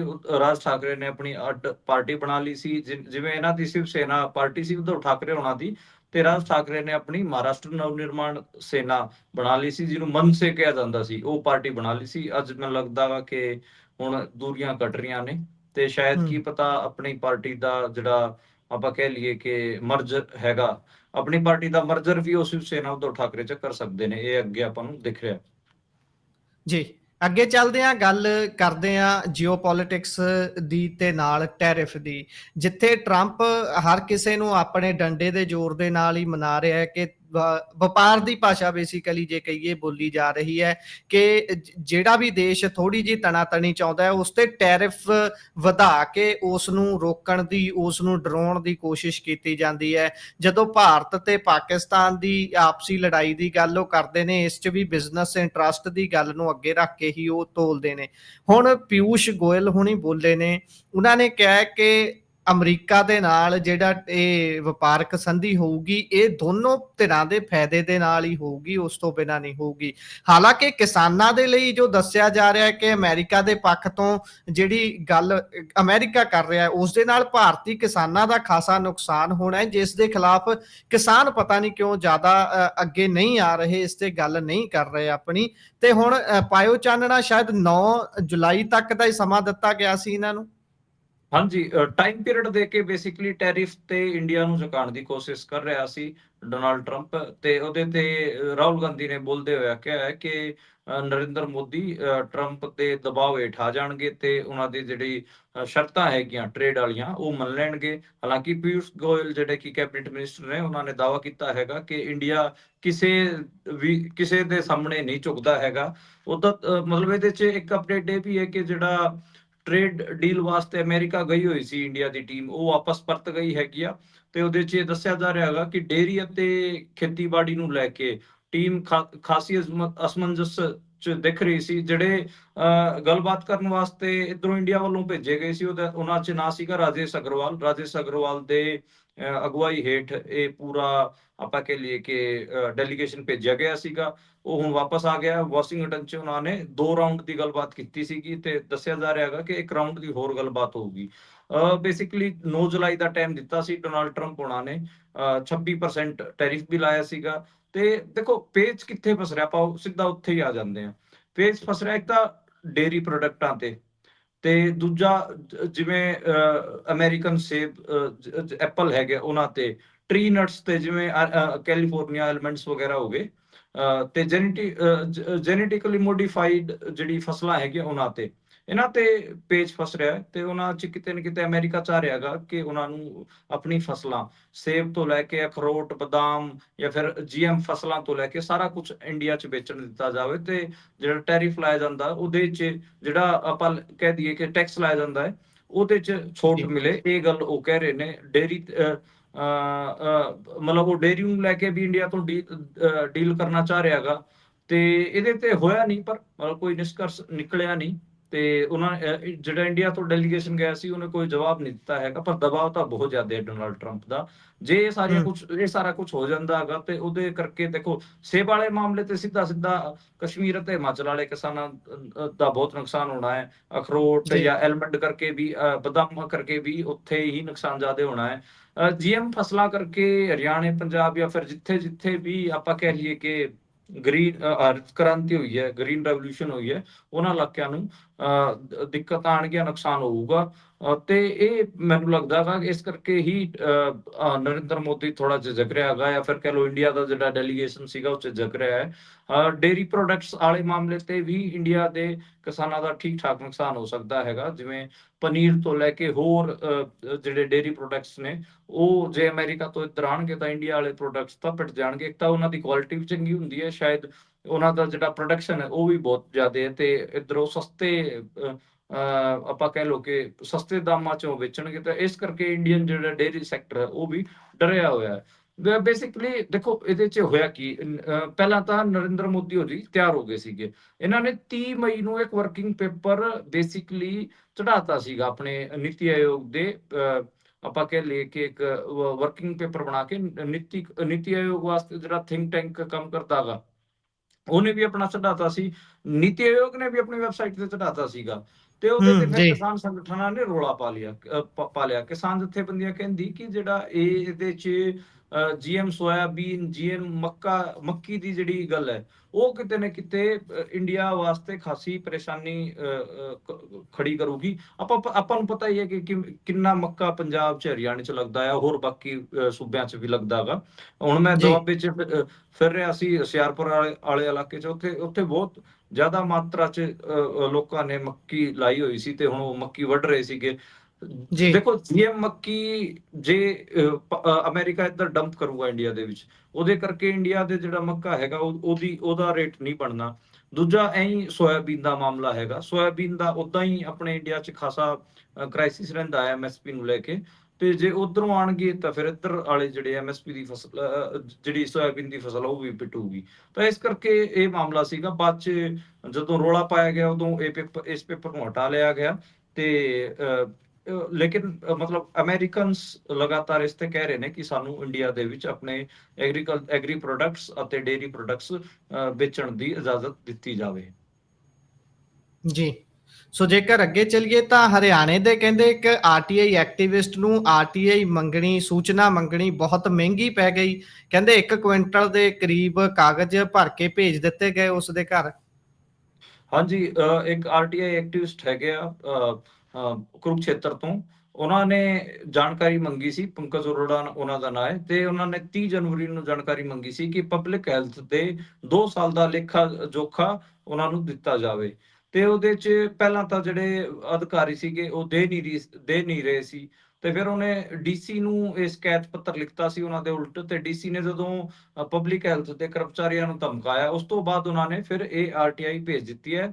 ਜਿਹੜਾ ਐਕਟਿਵਿਸਟ ਸੀਗਾ ਉਹ ਤੋਂ 80,000 ਰੁਪਇਆ ਵੀ ਵਸੂਲਿਆ ਹੈ। ਜਿਹੜਾ ਵਿਭਾਗ ਸੀ, ਵਿਭਾਗ ਨੇ ਕਿਹਾ ਕਿ ਅਸੀਂ ਜਿਹੜੇ ਡਾਕੂਮੈਂਟ ਤੁਹਾਨੂੰ ਭੇਜ ਰਹੇ ਹਾਂ, ਉਹਨਾਂ ਦੀ ਫੋਟੋ ਕਾਪੀ ਕਰਾਉਣ ਵਾਸਤੇ ਸਾਨੂੰ ਇੱਕ ਪੇਜ ਦੀ ਫੋਟੋ ਕਾਪੀ ਵਾਸਤੇ 2 ਰੁਪਇਆ ਚਾਹੀਦਾ ਹੈਗਾ। ਇਸ ਕਰਕੇ ਉਹਨਾਂ ਨੇ 37,000 ਜਿਹੜੇ ਆਪਾਂ ਕਹਿ ਲਈਏ ਕਿ ਪੇਜਾਂ ਦੇ ਬੰਡਲ ਭੇਜ ਦਿੱਤੇ ਹੈਗੇ ਆ। ਉਹਦੇ ਬਰਾਮਦੇ 'ਚ ਮੈਂ ਦੇਖ ਰਿਹਾ ਸੀਗਾ ਆਰਟੀਆਈ ਐਕਟਿਵਿਸਟ ਦੇ ਸਾਰੇ ਉਹ ਬੰਡਲ ਧਰੇ ਹੋਏ ਸੀ, ਰੱਖੇ ਗਏ ਸੀਗੇ, ਤੇ ਬਹੁਤ ਐਂ ਲੱਗ ਰਿਹਾ ਸੀਗਾ ਕਿ ਇਹਨੂੰ ਇੰਨੇ ਜ਼ਿਆਦਾ ਪੇਜਿਸ ਨੂੰ ਕਿਵੇਂ ਰੀਡ ਕੀਤਾ ਜਾਊਗਾ। ਹੁਣ ਜਿਹੜਾ ਆਰਟੀਆਈ ਐਕਟਿਵਿਸਟ ਹੈ ਉਹ ਇਹ ਕਹਿ ਰਿਹਾ ਹੈਗਾ ਕਿ ਮੈਂ ਜਿਹੜਾ ਸਟੇਟ ਪਬਲਿਕ ਇਨਫੋਰਮੇਸ਼ਨ ਜਿਹੜਾ ਬਿਊਰੋ ਹੈ, ਉਹਦੇ 'ਚ ਜਾਵਾਂਗਾ ਤੇ ਦੇਖਦੇ ਹਾਂ ਕਿ ਜਿਹੜਾ ਸੂਬੇ ਦਾ ਪਬਲਿਕ ਇਨਫੋਰਮੇਸ਼ਨ ਬਿਊਰੋ ਹੈ ਉਹ ਕੀ ਇਹਦੇ ਤੇ ਕਾਰਵਾਈ ਕਰਦਾ ਹੈਗਾ। ਉਦਾਂ ਦੇਖੋ ਜੀ ਜਿਹੜੀ ਜਾਣਕਾਰੀ ਹੁੰਦੀ ਹੈ ਉਹ ਕ੍ਰਿਸਪ ਤੇ ਸਹੀ ਜਾਣਕਾਰੀ ਭੇਜਣੀ ਹੁੰਦੀ ਹੈ, ਤੇ ਇਹਨਾਂ ਨੇ ਫੋਟੋ ਕਾਪੀ ਕਰਾ ਕੇ 37,000 ਪੇਜ ਭੇਜ ਦਿੱਤੇ ਹੈ। ਇਹਦੇ ਕਰਕੇ ਦੇਖੋ ਉਸ ਪੰਕਜ ਅਰੋੜੇ ਦੇ 10,000 ਰੁਪਏ ਖਰਾਬ ਹੋਏ ਹੀ ਹੈਗੇ ਆ। ਤੇ ਇਹ ਵੀ ਦੇਖਣ ਨੂੰ ਤੁਸੀਂ ਦੇਖ ਸਕਦੇ ਹੋ ਕਿ ਟਰਾਂਸਪੇਰੈਂਸੀ ਤੋਂ ਜਿਹੜੇ ਸਰਕਾਰੀ ਅਧਿਕਾਰੀ ਹੈ ਉਹਨਾਂ ਨੂੰ ਕਿੰਨੀ ਝਿਜਕ ਹੈ। ਉਹਨਾਂ ਨੂੰ ਜੀ ਲੱਗਦਾ ਜੀ ਹੈ ਕਿ ਬਸ ਉਹਨਾਂ ਦਾ ਕੰਮ ਚੱਲੀ ਜਾਵੇ, ਕੋਈ ਉਹਨਾਂ ਤੋਂ ਇਹ ਨਾ ਪੁੱਛੇ ਕਿ ਉਹ ਜਿਹੜਾ ਪੈਸਾ ਸੈਂਟਰ ਵੱਲੋਂ ਜਾਂ ਸਟੇਟ ਵੱਲੋਂ ਭੇਜਿਆ ਜਾ ਰਿਹਾ ਹੈਗਾ ਉਹ ਕਿੱਥੇ ਲੱਗ ਰਿਹਾ ਹੈਗਾ, ਉਹਨਾਂ ਤੋਂ ਉਹ ਕੁਛ ਨਾ ਪੁੱਛੇ। ਇਹ ਬੜਾ ਅਜੀਬ ਹੈ। ਉਦਾਂ ਦਾ ਪੰਜਾਬ 'ਚ ਵੀ ਇਹ ਕੁਝ ਹੋ ਰਿਹਾ ਹੈਗਾ। ਪੰਜਾਬ ਦੇ ਵੀ ਕਈ ਸਾਰੇ ਆਰਟੀਆਈ ਐਕਟਿਵਿਸਟ ਮੈਨੂੰ ਦੱਸਦੇ ਨੇ ਕਿ ਬਹੁਤ ਸਾਰੇ ਚੀਜ਼ਾਂ ਦੀ ਜਾਣਕਾਰੀਆਂ ਅੱਜ ਕੱਲ੍ਹ ਦਿੱਤੀਆਂ ਨਹੀਂ ਜਾਂਦੀਆਂ। ਮਤਲਬ ਲੋਕਪਾਲ ਤੋਂ ਨਿਕਲੀ ਹੋਈ ਪਾਰਟੀ ਪੰਜਾਬ 'ਚ ਵੀ ਮਤਲਬ ਆਰਟੀਆਈ ਦੇ ਉਲਟ ਹੋਈ ਪਈ ਹੈ। ਇਹ ਇੱਕ ਅਲੱਗ ਨਜ਼ਾਰਾ ਪੰਜਾਬ 'ਚ ਵੀ ਆਪਾਂ ਨੂੰ ਦੇਖਣ ਨੂੰ ਮਿਲ ਰਿਹਾ ਹੈ। ਜੀ ਇਹ ਲੋਕਪਾਲ, ਜਨ ਸਵਰਾਜ, ਸਵਰਾਜ ਦੀਆਂ ਗੱਲਾਂ ਕਰਨੀਆਂ, ਇਹ ਸਾਰੀਆਂ ਸਿੱਕੇ ਟੰਗ ਦਿੱਤੀਆਂ ਗਈਆਂ ਨੇ। ਉਧਰ ਕੁੰਵਰ ਵਿਜੇ ਪ੍ਰਤਾਪ ਹੋਣੀ ਤਾਂ ਹਰੇਕ ਇੰਟਰਵਿਊ 'ਚ ਸਵਰਾਜ ਵਾਲੀ ਕਿਤਾਬ ਫੜੀ ਫਿਰਦੇ ਨੇ, ਕਹਿੰਦੇ ਆਹ ਕੇਜਰੀਵਾਲ ਸਾਹਿਬ ਨੇ ਲਿਖੀ ਸੀ। ਇਹਦੇ ਤੋਂ ਹੀ ਭਗੌੜੀ ਹੋਈ ਹੈ ਪਾਰਟੀ ਤੇ ਮੈਂ ਪਾਰਟੀ ਦਾ ਅਸਤਿਤਵ ਕਿੱਥੇ ਮੰਨਾਂ। ਸੋ ਜੇਕਰ ਉਹੀ ਸਰਕਾਰ ਦਾ ਹਾਲ ਹੈ, ਸਰਕਾਰ ਜਿਹੜੀਆਂ ਕਹਿ ਲਈਏ ਵੀ ਬਣੇ ਹੋਏ ਰੂਲਸ ਨੇ ਉਹਦੇ ਅੰਡਰ ਚੱਲਣਾ ਪਸੰਦ ਨਹੀਂ ਕਰਦੀਆਂ, ਕਿਉਂਕਿ ਬਹੁਤ ਸਾਰੇ ਝੋਲ ਵੀ ਰੱਖਣੇ ਹੁੰਦੇ ਨੇ। ਪਰ ਆਪਾਂ ਚਲੀਏ ਜੀ ਅੱਗੇ, ਗੱਲ ਨੂੰਹ ਦੀ ਕਰਦੇ ਹਾਂ। ਨੂੰਹ ਦੇ ਵਿੱਚ ਕਿਸਾਨ ਤੇ ਪੁਲਿਸ ਆਮੋ ਸਾਹਮਣੇ ਹੈ, ਮੁਆਵਜ਼ੇ ਨੂੰ ਲੈ ਕੇ ਇਹ ਵਿਵਾਦ ਹੈ। ਕੀ ਹੈ ਜੀ ਸਾਰੀ ਗੱਲਬਾਤ, ਪਾਇਓ ਚਾਨਣਾ। ਹਾਂਜੀ, ਉੱਥੇ ਬੇਸਿਕਲੀ ਆਈਐਮਟੀ ਬਣ ਰਹੀ ਹੈ, ਯਾਨੀ ਕਿ ਇੰਡਸਟਰੀਅਲ ਏਰੀਆ ਡਿਵੈਲਪ ਕੀਤਾ ਜਾ ਰਿਹਾ ਹੈ ਕਿਸਾਨਾਂ ਦੀ ਜ਼ਮੀਨ ਲੈ ਕੇ। ਤੇ 9 ਪਿੰਡ ਹੈਗੇ ਆ, ਉਹਨਾਂ ਤੋਂ ਬਹੁਤ ਘੱਟ ਪੈਸੇ 'ਚ ਜ਼ਮੀਨਾਂ ਲਈਆਂ ਜਾ ਰਹੀਆਂ ਨੇ। ਜਿਹੜਾ ਮੇਵਾਤ ਹੈ, ਜਿਹੜਾ ਨੂੰਹ ਵਾਲਾ ਜਿਹੜਾ ਇਲਾਕਾ, ਇਹ ਗੁੜਗਾਉਂ ਤੋਂ ਜਮਾ ਲੱਗਦਾ ਹੋਇਆ ਇਲਾਕਾ ਹੈਗਾ। ਤੇ ਤੁਸੀਂ ਆਪ ਜੀ ਹਿਸਾਬ ਲਾ ਲਓ ਕਿ ਐਨਸੀਆਰ ਦੇ ਵਿੱਚ ਕਿੰਨੀ ਮਹਿੰਗੀ ਜ਼ਮੀਨ ਹੈਗੀ ਆ। ਐਨਸੀਆਰ ਦੇ ਵਿੱਚ ਕਿਉਂਕਿ ਸਾਡਾ ਜਿਹੜਾ ਇਲਾਕਾ ਪੈਂਦਾ ਝੱਜਰ, ਉਹ ਵੀ ਐਨਸੀਆਰ 'ਚ ਪੈਂਦਾ, ਉੱਥੇ 3 ਕਰੋੜ ਤੋਂ ਥੱਲੇ ਕੋਈ ਕਿੱਲਾ ਨਹੀਂ ਹੈ। 3 ਕਰੋੜ ਰੁਪਏ ਦਾ 1 ਏਕੜ ਮਿਲਦਾ ਉੱਥੇ। ਤੇ ਉੱਥੇ ਨਾ ਜੀ ਕਿਸਾਨਾਂ ਨੂੰ 44 ਲੱਖ ਰੁਪਏ ਮੁਆਵਜ਼ਾ ਦਿੱਤਾ ਜਾ ਰਿਹਾ। ਇਹ ਕਿਸਾਨ ਉਹਨੂੰ ਲੈਣਾ ਨਹੀਂ ਚਾਹ ਰਹੇ, ਤੇ ਇਸੇ ਕਰਕੇ ਕਿਸਾਨਾਂ ਨੇ ਉੱਥੇ ਧਰਨਾ ਲਾਇਆ ਹੋਇਆ ਹੈ। 9 ਪਿੰਡ ਇਕੱਠਾ ਨੇ, ਤੇ ਉਹ ਲਗਾਤਾਰ ਸੰਘਰਸ਼ ਕਰ ਰਹੇ ਨੇ। ਪਰ ਜਿਹੜੀ ਹਰਿਆਣਾ ਪੁਲਿਸ ਹੈ, ਉਹਨੇ ਉਸ ਪੂਰੇ ਇਲਾਕੇ ਨੂੰ ਛਾਉਣੀ 'ਚ ਤਬਦੀਲ ਕਰ ਦਿੱਤਾ ਹੈ, ਤੇ ਉਹਨਾਂ ਕਿਸਾਨਾਂ ਨੂੰ ਅੰਦੋਲਨ ਨਹੀਂ ਕਰਨ ਦਿੱਤਾ ਜਾ ਰਿਹਾ। ਹਰ ਰੋਜ਼ ਜਿਹੜੀ ਹਰਿਆਣਾ ਪੁਲਿਸ ਹੈ, ਉਹ ਪਿੰਡਾਂ 'ਚ ਗਸ਼ਤ ਕਰਦੀ ਹੈਗੀ ਆ। ਜਦੋਂ ਕਿਸਾਨ ਇਕੱਠਾ ਹੁੰਦੇ ਆ, ਉਹਨਾਂ ਨੂੰ ਗ੍ਰਿਫਤਾਰ ਕਰ ਲਿਆ ਜਾਂਦਾ ਹੈ। ਹਾਲਾਂਕਿ ਅੱਜ ਜਿਹੜੇ ਕਿਸਾਨ ਸੀਗੇ, ਉਹ ਬਹੁਤ, ਆਪਾਂ ਕਹਿ ਲਈਏ ਕਿ ਗੁਰੀਲਾ ਤਰੀਕੇ ਨਾਲ, ਅੱਡ-ਅੱਡ ਤਰੀਕਿਆਂ ਤੋਂ ਲੁਕ ਕੇ ਛਿਪ ਕੇ ਉੱਥੇ ਪਹੁੰਚੇ, ਤੇ ਉਹਨਾਂ ਨੇ ਆਪਣੀ ਪੰਚਾਇਤ ਕੀਤੀ। ਤੇ ਪੰਚਾਇਤ 'ਚ ਉਹਨਾਂ ਨੇ ਫੈਸਲਾ ਲਿਆ ਕਿ ਅਸੀਂ ਜਿਹੜੀ ਇਹ ਜ਼ਮੀਨ ਹੈ, ਆਈਐਮਟੀ ਨੂੰ ਨਹੀਂ ਦੇਵਾਂਗੇ। 1600 ਏਕੜ ਜ਼ਮੀਨ ਹੈਗੀ ਆ। ਤੇ ਕਿਸਾਨ, ਸੋਰੀ, ਮੈਂ 44 ਲੱਖ ਕਹਿ ਰਿਹਾ ਸੀਗਾ। ਉਹ ਜਿਹੜਾ ਅਮਾਉਂਟ ਹੈ, ਉਹ ਹੈਗਾ, ਪਹਿਲਾਂ 25 ਲੱਖ ਤੈਅ ਕੀਤਾ ਗਿਆ ਸੀਗਾ। ਬਾਅਦ 'ਚ ਜਦੋਂ ਸਰਕਾਰ ਨਾਲ ਗੱਲ ਹੋਈ, ਤਾਂ ਫਿਰ 46 ਲੱਖ ਉਹਨਾਂ ਨੇ ਕਿਹਾ ਕਿ 46 ਲੱਖ ਦੇਵਾਂਗੇ। ਜਦ ਕਿ ਉੱਥੇ ਜਿਹੜੀ ਜ਼ਮੀਨ ਹੈ, ਉਹ ਜ਼ਮੀਨ 2.5 ਕਰੋੜ 3 ਕਰੋੜ ਰੁਪਏ ਦਾ ਕਿੱਲਾ ਹੈਗਾ, ਤੇ 46 ਲੱਖ ਨਾਲ ਕੀ ਹੁੰਦਾ। ਮਤਲਬ ਜੀ ਇਹ ਸਮੱਸਿਆ ਹੈ। ਹਰਿਆਣਾ ਪੰਜਾਬ ਦੀ ਜਿਹੜੀ ਫਰਟਾਈਲ ਜ਼ਮੀਨ ਹੈ, ਉਹਦੇ ਤੇ ਕਿਤੇ ਨਾ ਕਿਤੇ ਸਰਕਾਰਾਂ ਦੀ ਅੱਖ ਹੈਗੀ ਆ। ਪੰਜਾਬ 'ਚ ਵੀ ਆਪਾਂ ਨੂੰ ਪਤਾ ਹੈ ਕਿ ਕਿੰਨੇ ਐਕਸਪ੍ਰੈਸਵੇ ਬਣ ਰਹੇ ਨੇ, ਕਿੰਨੇ ਹੀ ਪਿੰਡਾਂ ਨੂੰ ਉਜਾੜ ਕੇ ਸ਼ਹਿਰੀ ਬਸਤੀਆਂ ਬਣਾਉਣ ਦੀ ਗੱਲ ਆ ਰਹੀ ਹੈ, ਜਿਹਦੇ 'ਚ ਫਰਟਾਈਲ ਜ਼ਮੀਨ ਨੂੰ ਲੈ ਕੇ, ਉਪਜਾਊ ਜ਼ਮੀਨ ਨੂੰ ਲੈ ਕੇ ਉਹਨਾਂ ਨੂੰ ਕੰਕਰੀਟ 'ਚ ਤਬਦੀਲੀ ਕਰਨ ਦੀ ਪੂਰੀ ਗੱਲ ਹੈ। ਇਹੀ ਕੁਛ ਹਰਿਆਣੇ 'ਚ ਵੀ ਹੋ ਰਿਹਾ ਹੈਗਾ। ਕਿਤੇ ਆਈਐਮਟੀ ਬਣਾਈ ਜਾ ਰਹੀ ਹੈ, ਕਿਤੇ ਕੋਈ ਸ਼ਹਿਰੀਕਰਨ ਕੀਤਾ ਜਾ ਰਿਹਾ ਹੈ। ਉਹਦੇ 'ਚ ਸਾਰੇ ਹੀ ਕਿਸਾਨਾਂ ਦੀ ਜ਼ਮੀਨਾਂ ਨੂੰ ਬਿਲਕੁਲ ਥੋਕ ਤੇ ਬਾਈ ਲਿਆ ਜਾ ਰਿਹਾ ਹੈਗਾ। ਜੀ। ਸੋ ਅੱਗੇ ਜੇਕਰ ਆਪਾਂ ਚੱਲੀਏ ਤਾਂ ਗੱਲ ਕਰ ਲੈਂਦੇ ਆ ਪੰਜਾਬ ਦੇ ਸਾਬਕਾ ਡਿਪਟੀ ਸੀਐਮ ਸੁਖਬੀਰ ਬਾਦਲ ਹੋਣਾ ਦੀ। ਸੁਖਬੀਰ ਬਾਦਲ ਹੋਣਾ ਨੂੰ 2 ਦਸੰਬਰ ਨੂੰ ਪਹਿਲਾਂ ਅਕਾਲ ਤਖ਼ਤ ਸਾਹਿਬ ਤੇ ਬੁਲਾ ਕੇ ਉਹਨਾਂ ਨੂੰ ਕਹਿ ਲਈਏ ਵੀ ਸੇਵਾ ਲਾਈ ਜਾਂਦੀ ਹੈ ਉਹਨਾਂ ਦੀ। ਤੇ ਹੁਣ ਪਟਨਾ ਸਾਹਿਬ ਦੇ ਵਿੱਚ ਉਹਨਾਂ ਨੂੰ ਤਨਖਾਹੀਆ ਕਰਾਰ ਦਿੱਤਾ ਗਿਆ ਹੈ 5 ਪਿਆਰਿਆਂ ਦੇ ਵੱਲੋਂ। ਇਹ ਕੇਸ ਮਾਮਲੇ ਦੇ ਵਿੱਚ ਉਹਨਾਂ ਨੂੰ ਤਨਖਾਹੀਆ ਕਰਾਰ ਦਿੱਤਾ ਗਿਆ। ਪਾਇਓ ਜਰਾ ਚਾਨਣਾ। ਹਾਂਜੀ, ਅੱਜ ਤਖ਼ਤ ਸ੍ਰੀ ਪਟਨਾ ਸਾਹਿਬ ਤੋਂ ਇਹ ਆਦੇਸ਼ ਹੋਇਆ ਹੈ, ਤੇ ਸੁਖਬੀਰ ਸਿੰਘ ਬਾਦਲ ਨੂੰ ਤਨਖਾਹੀਆ ਕਰਾਰ ਦਿੱਤਾ ਗਿਆ ਹੈਗਾ। ਦੱਸਿਆ ਜਾ ਰਿਹਾ ਹੈਗਾ ਕਿ ਤਖ਼ਤ ਤੋਂ 2 ਵਾਰ ਪਹਿਲਾਂ ਆਦੇਸ਼ ਜਾਰੀ ਹੋਏ ਸੀ, ਉਹਦੇ 'ਚ ਸਪਸ਼ਟੀਕਰਨ ਮੰਗੇ ਗਏ ਸੀ, ਪਰ ਕੋਈ ਵੀ ਸਪਸ਼ਟੀਕਰਨ ਨਹੀਂ ਦਿੱਤੇ ਗਏ ਹੈਗੇ ਆ। ਸ੍ਰੀ ਪਟਨਾ ਸਾਹਿਬ ਤੋਂ ਇਹ ਕਿਹਾ ਗਿਆ ਸੀਗਾ ਕਿ ਉਹਨਾਂ ਨੇ, ਸੁਖਬੀਰ ਬਾਦਲ ਨੇ ਸਿਧਾਂਤਾਂ ਦੀ, ਮਰਿਆਦਾਵਾਂ ਦੀ ਤੇ 5 ਪਿਆਰਿਆਂ ਦੇ ਆਦੇਸ਼ਾਂ ਦਾ ਉਲੰਘਣ ਕੀਤਾ ਹੈਗਾ। ਤੇ ਉਹਨਾਂ ਨੇ ਇਹ ਵੀ ਕਿਹਾ ਸੀਗਾ ਕਿ ਜਦੋਂ 2023 ਚ ਉਹਨਾਂ ਨੇ ਜਿਹੜੇ ਬੈਠਕ ਵਗੈਰਾ ਹੋ ਰਹੀ ਸੀ, ਉਹਦੇ ਜਿਹੜੇ ਕਹਿ ਲਈਏ ਕਿ ਕੰਮਕਾਜ ਸੀਗੇ, ਉਹਦੇ ਚ ਉਹਨਾਂ ਨੇ ਦਖਲ ਦੇਣ ਦੀ ਕੋਸ਼ਿਸ਼ ਕੀਤੀ। ਇਹ ਕੁਝ ਆਰੋਪ ਲਾਏ ਗਏ ਸੀ। 5 ਪਿਆਰਿਆਂ ਨੇ ਇਹ ਕਿਹਾ ਹੈ ਕਿ ਅਸੀਂ 21 ਮਈ ਨੂੰ ਅਤੇ 1 ਜੂਨ ਨੂੰ ਸੁਖਬੀਰ ਬਾਦਲ ਨੂੰ ਆਪਣਾ ਪੱਖ ਰੱਖਣ ਦਾ ਮੌਕਾ ਦਿੱਤਾ ਸੀਗਾ, ਪਰ ਉਹ ਦੋਵਾਂ ਦਿਨ ਹੀ ਪੇਸ਼ ਨਹੀਂ ਹੋਏ, ਤੱਕ ਦੇ ਸਾਹਮਣੇ ਪੇਸ਼ ਨਹੀਂ ਹੋਏ। ਹਾਲਾਂਕਿ ਜਿਹੜਾ ਅਰਜਿੰਦਰ ਸਿੰਘ ਧਾਮੀ ਹੈਗਾ ਐਸਜੀਪੀਸੀ ਦੇ, ਉਹਨਾਂ ਨੇ ਇਹਦੇ ਤੇ ਇਤਰਾਜ਼ ਜਤਾਇਆ ਤੇ ਇਤਰਾਜ਼ ਜਤਾਉਂਦਿਆਂ ਕਿਹਾ ਹੈ ਕਿ ਇਹ ਗਲਤ ਹੈ। ਤੇ ਤਨਖਾਹੀਆ ਕਰਾਰ ਦਿੱਤੇ ਜਾਣ ਤੇ ਉਹਨਾਂ ਨੇ ਆਪਣੀ ਆਪਾਂ ਕਹਿ ਲਈਏ ਕਿ ਆਪਣਾ ਇਤਰਾਜ਼ ਜਤਾਇਆ ਹੈ। ਇੱਕ ਮਤਲਬ ਜਿਹੜਾ ਦੇਖੋ, ਬਹੁਤ ਕਿਸਮ ਦੇ ਆਰੋਪ ਵੀ ਲੱਗਦੇ ਨੇ।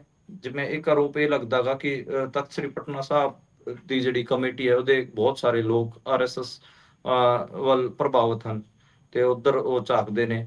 ਕਈ ਸਾਰੀਆਂ ਚੀਜ਼ਾਂ ਬਾਰੇ ਪਹਿਲੇ ਵੀ ਕਮੈਂਟਬਾਜ਼ੀ ਹੋ ਚੁੱਕੀ ਹੈ।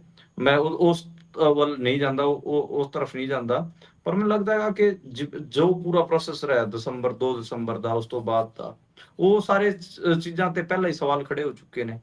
ਗਿਆਨੀ ਹਰਪ੍ਰੀਤ ਸਿੰਘ ਨੂੰ ਹਟਾਇਆ ਗਿਆ, ਲਾਇਆ ਗਿਆ। ਗਿਆਨੀ ਆਪਾਂ ਕਹਿ ਲਈਏ ਕਿ ਉਸ ਪੂਰੇ ਪ੍ਰੋਸੈਸ ਦਾ ਵੀ ਮਜ਼ਾਕ ਹੀ ਬਣ ਗਿਆ, ਕਿਉਂਕਿ ਜਿਹੜੀ ਭਰਤੀ ਕਮੇਟੀ ਸੀ ਅੱਜ ਉਹ ਕਿੱਥੇ ਖੜੀ ਹੈ। ਉਹ ਇੱਕ ਅੱਡ ਆਪਣੇ ਜਿਹੜਾ ਵੀ ਸ੍ਰੀ ਅਕਾਲ ਤਖ਼ਤ ਸਾਹਿਬ ਤੋਂ ਸਜ਼ਾ ਸੁਣਾਈ ਗਈ ਸੀ, ਉਹਦਾ ਕਿੰਨਾ ਪਾਲਣ ਹੋਇਆ ਉਹ ਵੀ ਆਪਾਂ ਨੂੰ ਪਤਾ ਹੈ। ਤਾਂ ਮੈਨੂੰ ਲੱਗਦਾ ਹੈਗਾ ਕਿ ਇਹ ਅੱਗੇ ਦੁਬਾਰੇ ਚੀਜ਼ਾਂ ਉਧਰਲੇ ਪਾਸੇ ਨਾ ਚਲੇ ਜਾਣ, ਜਾਂ ਫਿਰ ਆਰਐਸਐਸ ਦੇ ਹੱਥਾਂ 'ਚ ਪਟਨਾ ਸਾਹਿਬ ਗੁਰਦੁਆਰੇ ਦੀ ਜਿਹੜੀ ਤਖਤ ਸ੍ਰੀ ਪਟਨਾ ਸਾਹਿਬ ਦੀ ਜਿਹੜੀ ਕਮੇਟੀ ਹੈ ਉਹ ਉਧਰ ਨਾ ਖੇਡੇ ਆਰਐਸਐਸ ਦੇ ਹੱਥਾਂ 'ਚ। ਇਹ ਕਈ ਸਾਰੇ ਇਹਦੇ 'ਚ ਕੰਪਲੈਕਸਿਟੀਜ਼ ਹੈਗੇ ਆ, ਮਤਲਬ ਇਹਦੇ 'ਚ ਕੁਝ ਵੀ ਸਿੱਧਾ ਨਹੀਂ ਹੈ। ਮਤਲਬ ਜੀ ਆਪਾਂ ਨੂੰ ਪਤਾ ਹੈ ਕਿ ਜਿਹਨੂੰ ਤਨਖਾਹੀਆ ਕਰਾਰ ਦਿੱਤਾ ਗਿਆ ਹੈ ਉਹਦੀਆਂ ਕੁਝ ਦਿੱਕਤਾਂ ਹੈਗੀਆਂ, ਉਹਨੇ ਗਲਤੀਆਂ ਕੀਤੀਆਂ, ਇਹ ਵੀ ਆਪਾਂ ਨੂੰ ਪਤਾ ਹੈ। ਪਰ ਉਹਦੇ ਨਾਲ ਆਪਾਂ ਨੂੰ ਇਹ ਵੀ ਪਤਾ ਹੈ ਕਿ ਜਿਹੜੇ ਤਖਤ ਸ੍ਰੀ ਪਟਨਾ ਸਾਹਿਬ ਤੋਂ ਇਹ ਸਾਰਾ ਕੁਝ ਕਰ ਰਹੇ ਨੇ ਉਹ ਵੀ ਆਰਐਸਐਸ ਦੇ ਹੱਥਾਂ 'ਚ ਖੇਡ ਰਹੇ ਆ। ਮਤਲਬ ਦੇਖੋ ਸਿੱਖ ਕੌਮ ਦੇ ਸਾਹਮਣੇ ਕਿੰਨੇ ਡਿਫਿਕਲਟ ਕੁਐਸਚਨ ਖੜੇ ਨੇ। ਮਤਲਬ ਜਿਹੜਾ ਤਨਖਾਹੀਆ ਕਰਾਰ ਦਿੱਤਾ ਗਿਆ ਹੈ ਉਹਦੀ ਕ੍ਰੈਡੀਬਿਲਿਟੀ ਤੇ ਵੀ ਸੀਰੀਅਸ ਸਵਾਲ ਨੇ, ਤੇ ਜਿਹੜਾ ਤਨਖਾਹੀਆ ਕਰਾਰ ਦੇ ਰਹੇ ਨੇ ਉਹਨਾਂ ਦੀ ਕ੍ਰੈਡੀਬਿਲਿਟੀ ਤੇ ਵੀ ਸਵਾਲ ਨੇ। ਇਹ ਬੜਾ ਅਜੀਬ ਹੈ ਤੇ ਪਤਾ ਨਹੀਂ ਕਿਵੇਂ ਇਹ ਚੀਜ਼ਾਂ ਹੋਣਗੀਆਂ, ਕਿਵੇਂ ਅੱਗੇ ਇਹ ਰਿਜ਼ੋਲਵ ਹੋਊਗਾ ਇਹ ਪੂਰਾ ਮੈਟਰ। ਪਰ ਮਤਲਬ ਇੱਕ ਮੈਨੂੰ ਲੱਗਦਾ ਹੈ ਕਿ ਸਿੱਖ ਵਿਦਵਾਨਾਂ ਨੂੰ ਇਹਦੇ 'ਚ ਦਖਲਅੰਦਾਜ਼ੀ ਕਰਕੇ ਦੇਖਣਾ ਚਾਹੀਦਾ ਕਿ ਕੀ ਇਹਦੇ 'ਚ ਸਟੈਂਡ ਬਣਦਾ, ਸਹੀ ਸਟੈਂਡ ਕੀ ਬਣਦਾ, ਉਸ ਤੋਂ ਬਾਅਦ ਹੀ ਕੋਈ ਕਮੈਂਟ ਕਰਨਾ ਇਸ ਚੀਜ਼ ਤੇ ਮਤਲਬ ਜਾਇਜ਼ ਹੋਊਗਾ।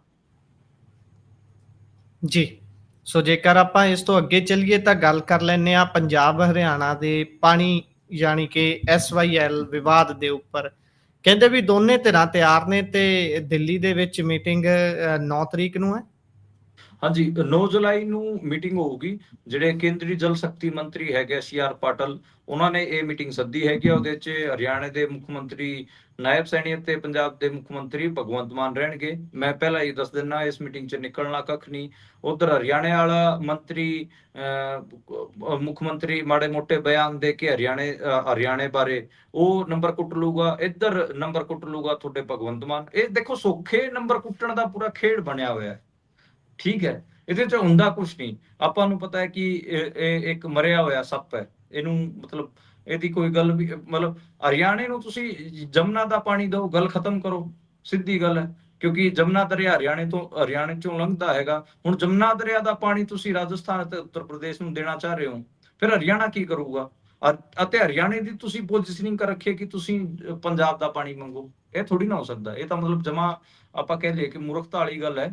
ਤੇ ਸੌਖੇ ਨੰਬਰ ਕੁੱਟਣਗੇ ਦੋਵੇਂ ਮੁੱਖ ਮੰਤਰੀ। ਉਧਰ ਭਗਵੰਤ ਮਾਨ ਘੈਂਟ ਬਣ ਜਾਣਗੇ ਬਾਹਰ ਨਿਕਲ ਕੇ ਕਿ ਦੇਖੋ ਮੈਂ SYL ਦਾ ਪਾਣੀ ਨਹੀਂ ਦਿੱਤਾ ਹਰਿਆਣੇ ਨੂੰ। ਉਧਰ ਹਰਿਆਣੇ ਦਾ ਮੁੱਖ ਮੰਤਰੀ ਕਹੂਗਾ ਬਾਹਰ ਨਿਕਲ ਕੇ ਕਿ ਦੇਖੋ ਅਸੀਂ ਆਪਣੇ ਬਣਦੇ ਹੱਕ ਦੀ ਡਿਮਾਂਡ ਕੀਤੀ। ਤਾਂ ਇਹ ਦੋਵੇਂ ਜਾਣੇ ਸੌਖੇ ਨੰਬਰ ਕੁੱਟਣਗੇ। ਸੈਂਟਰ ਆਪਣੇ ਸੌਖੇ ਨੰਬਰ ਕੁੱਟ ਲੂਗਾ, ਦੇਖੋ ਭਾਈ ਅਸੀਂ ਤਾਂ ਦੋਵਾਂ ਨੂੰ ਸੱਦਿਆ ਸੀ, ਸਮਝੌਤਾ ਕਰਾਉਣ ਦੀ ਕੋਸ਼ਿਸ਼ ਕੀਤੀ, ਇਸ ਮਾਮਲੇ ਨੂੰ ਸੁਲਝਾਉਣ ਦੀ ਕੋਸ਼ਿਸ਼ ਕੀਤੀ। ਇਹੀ ਚੱਲੂਗਾ ਜੀ। ਤੇ ਇਹ ਸਾਰਾ ਕੁਝ ਤੁਸੀਂ 5 ਸਾਲ ਬਾਅਦ ਵੀ ਦੇਖ ਲਿਓ, 10 ਸਾਲ ਬਾਅਦ ਵੀ ਦੇਖ ਲਿਓ, ਏਦਾਂ ਹੀ ਰਹਿਣਾ ਇਹਨਾਂ ਨੇ। ਏਦਾਂ ਹੀ ਇਹਨਾਂ ਨੇ ਸੌਖੇ ਨੰਬਰ ਕੁੱਟਣੇ ਹੈਗੇ ਆ। ਇਹਨਾਂ ਨੇ ਕੰਪਲੈਕਸਿਟੀਜ਼ ਨਾਲ ਡੀਲ ਨਹੀਂ ਕਰਨੀਆਂ। ਜੀ ਖਬਰ ਆ ਰਹੀ ਹੈ ਕਿ ਹਰਿਆਣੇ ਦੇ ਇੱਕ ਮੰਤਰੀ ਦੀ ਚੰਡੀਗੜ੍ਹ ਸਥਿਤ ਕੋਠੀ ਦੇ ਵਿੱਚ ਹੰਗਾਮਾ ਹੋਇਆ ਤੇ ਹੰਗਾਮਾ ਵੀ ਇੱਕ ਮਹਿਲਾ ਕਰਮਚਾਰੀ ਨੂੰ ਲੈ ਕੇ ਹੈ। ਮਹਿਲਾ ਕਰਮਚਾਰੀ ਦੋਸ਼ ਲਾ ਰਹੀ ਹੈ ਤੇ ਕਹਿ ਰਹੀ ਹੈ ਕਿ ਮਾਫੀ ਮੰਗਵਾ ਦਿੱਤੀ ਗਈ, ਸਮਝੌਤਾ ਕਰਵਾ ਦਿੱਤਾ ਗਿਆ ਉਸ ਮੰਤਰੀ ਦੇ ਵੱਲੋਂ। ਇਹ ਸਾਰੀ ਗੱਲਬਾਤ ਕੀ ਹੈ? ਦੇਖੋ ਹਰਿਆਣੇ ਦੇ ਕੈਬਨਿਟ ਮਿਨਿਸਟਰ ਨੇ ਅਰਵਿੰਦ ਸ਼ਰਮਾ, ਉਹਨਾਂ ਦਾ ਸਰਕਾਰੀ ਆਵਾਸ ਜਿਹੜਾ ਚੰਡੀਗੜ੍ਹ ਉਹਨਾਂ ਦੀ ਕੋਠੀ ਹੈਗੀ ਆ, ਉੱਥੇ ਸਫਾਈ ਕਰਮਚਾਰੀ ਸੀਗੀ, ਮਹਿਲਾ ਸਫਾਈ ਕਰਮਚਾਰੀ, ਉਹਦਾ ਹੱਥ ਫੜ ਲਿਆ ਉਹਨਾਂ ਦੇ PA ਨੇ ਤੇ ਬਦਸਲੂਕੀ ਕੀਤੀ ਹੈਗੀ ਆ। ਤੇ ਉਸ ਤੋਂ ਬਾਅਦ ਫਿਰ ਜਿਹੜੇ ਮਹਿਲਾ ਕਰਮਚਾਰੀ ਸੀ ਉਹਨੇ ਰੌਲਾ ਪਾ ਲਿਆ। ਉਹਨੇ ਜਿਹੜੇ ਸਫਾਈ ਕਰਮਚਾਰੀ ਦੇ ਯੂਨੀਅਨ